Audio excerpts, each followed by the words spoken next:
Bollywood actor Shoaib Ali Khan কিছুটা সুস্থ হতেই দেখা করলেন তার জীবনদাতা অটো চালকের সাথে।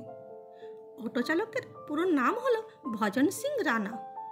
সেই রাতে আত্মাই শোয়েবকে 6 বার ছুরির সাহায্যে কোপ মারেন, ফলে রক্তে ভিজে যায় শোয়েবের জামা কাপড়। এই অবস্থায় বাড়িতে কোনো ড্রাইভার উপস্থিত না থাকায় বাড়ির পরিচালকরা শোয়েবকে নিয়ে বাড়ির বাইরে এক অটো ড্রাইভারকে ডাকেন। আর অটো ড্রাইভারও কাল বিলম্ব না করে শোয়েবকে লীলাবতী হাসপাতালে তাড়াতাড়ি পৌঁছে দেন। আর এতেই অতিরিক্ত রক্তক্ষরণের হাত থেকে রক্ষা পান শোয়েব আলী খান। শোয়েব আলী খান ভজন সিং রানাকে জড়িয়ে ধরে ধন্যবাদ জানান, আর 50,000 টাকা শোয়েব ভজন সিং রানার হাতে তুলে দেন। শোয়েবের মা শর্মিলা ঠাকুরও ছেলেকে বাঁচানোর জন্য ভজন সিং রানাকে ধন্যবাদ জানিয়েছেন। শুধু তাই নয়, এক এনজিও তরফ থেকে ভজন সিং রানাকে 11,000 টাকা দেওয়া হয়। এরকমই ভিডিও পেতে চ্যানেলটাকে লাইক, শেয়ার ও সাবস্ক্রাইব করুন।